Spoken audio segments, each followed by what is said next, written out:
You're watching Good Morning Carolinas on ABC 15 with Crystal Costa and Matt Barbour.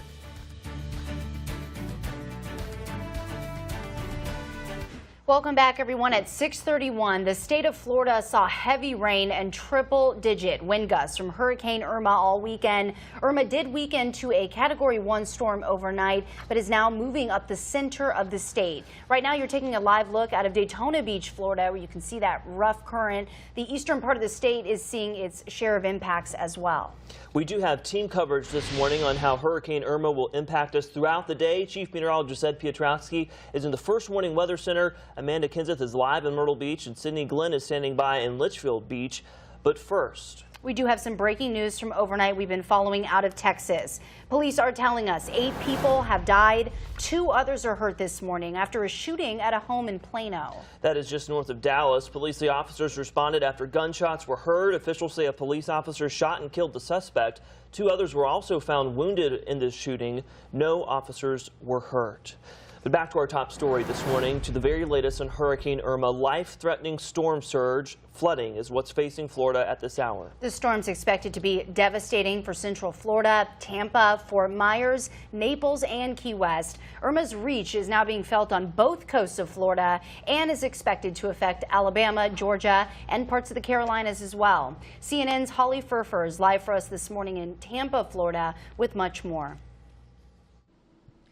Well, Hurricane Irma has been powering through the Caribbean and southern Florida.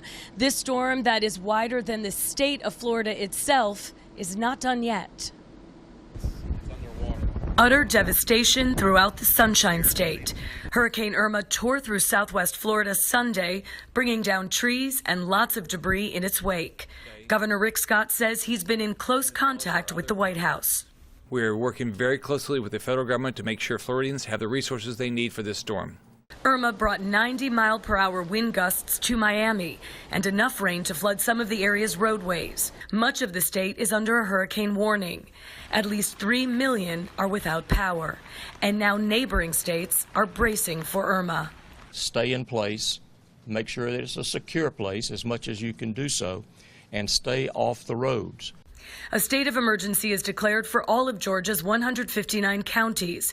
Heavy rains are expected Monday throughout North Georgia, including metro Atlanta, where many schools and businesses are already closed. Alabama officials are also getting ready for the wrath of Irma. This is an all-hands-on-deck event.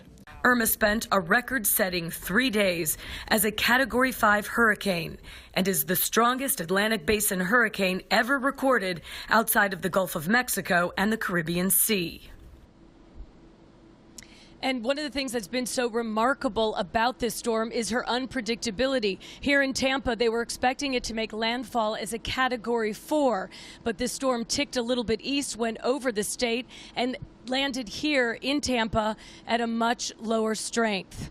But officials are still watching across Florida and especially up into the northern parts and, as we said, into Georgia and possibly Alabama.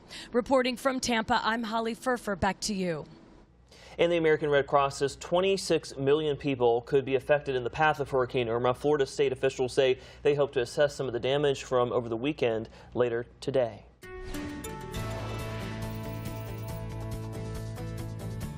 Well, since landfall, Irma has been weakening, now downgraded to a minimal Category 1 hurricane with winds sustained at 75 miles per hour.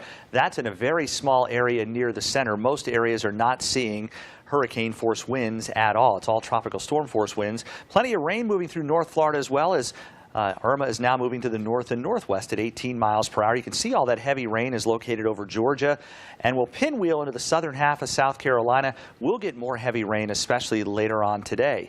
All right, here's a look at the wind gust across Florida right now. Still 68 at Mayport Naval Air Station near Jacksonville, 62 in Jacksonville, and we've got 54 right now in the villages in the central part of the state. Overall, Irma will continue moving to the north and northwest through southwestern Georgia, then into Alabama as we head through later on on tonight and tomorrow. Far from our area, but as we've said all week long, impacts will be felt here simply because Irma is huge. We've got rainfall totals between 1 and 3 inches, especially later on today and tonight. Isolated amounts up near 4 across our southern counties. Winds may gust at times up near 45 miles per hour later today and tonight. Can't rule out a brief tornado, and there will be coastal flooding around the time of high tide. All right, thank you, Ed. Areas to the south of us are expected to get up to 6 inches of rain, and flash flooding is possible along the coast. ABC 15's Sydney Glenn is live for us this morning from Litchfield Beach with more on the conditions right now. Good morning, Matt. Yeah, it's pretty windy out here. I just talked to Ed, and he told me I'm probably seeing about 30 miles per hour wind gusts. Here's kind of an interesting way to see it. Watch how the water's moving. Right there. Biggest concern, of course, coastal flooding in areas just like right here in Pawleys Island. We won't know exactly what kind of impacts we're going to see until later on today. High tide's going to come in about noon. We did some exploring yesterday, and we saw a lot of people have sandbags out as they prepare for whatever this storm does bring to us. Live in Litchfield Beach, Sydney Glenn, ABC 15 News. All right, Sydney, thank you so much for your live reports this morning. And if you do happen to lose power today, remember to be safe. Unplugging appliances reduces the risk of fire. Any power surges that happen when the power comes back on can fry your electronics. Make sure to have non-electronics to entertain yourself if the power does go out. Buying a portable charger that is already charged may be worth it if you do lose power. A reminder that schools throughout our area are closed on this Monday, including Horry, Georgetown, Florence, Darlington, Marion, Marlborough, and Chesterfield County school districts. They are all closed today. We have a full list of other closings and cancellations at WPDE.com. We could see more than just wind and rain today. Waves could actually reach up to 5 feet. ABC 15's Amanda Kinseth joins us live right now from Myrtle Beach with a look at conditions out there. That's right, yes. And the wind gusts out here will try to knock you over, and the constant wind is strong enough to send things flying down the beach, including cameraman Keith's hat. The ocean, that's where the deep impact is. A high surf, a rough rip current, and a strong long course current that can take things just trekking down the side of our coast. So beware and be careful. If you come out here, there's already been people out here looking for shark's teeth, looking for shells. Just, steer clear of the ocean. And we'll be out here monitoring those conditions all day for you. Rain is starting to pick up too. Guys? All right, Amanda Kinseth live from Myrtle Beach. Of course, we have team coverage throughout the morning, and you can always get the very latest about Hurricane Irma on our website, WPDE.com. Just go to the Weather tab and click Hurricane Center. And if you're out and about getting storm-related pictures, safely, of course, make sure you upload those to burst.com/WPDE. We have a Hurricane Irma folder where you can upload them. Today marks 16 years since the 9/11 terrorist attacks. On September the 11th, 2001, terrorists hijacked 4 passenger planes.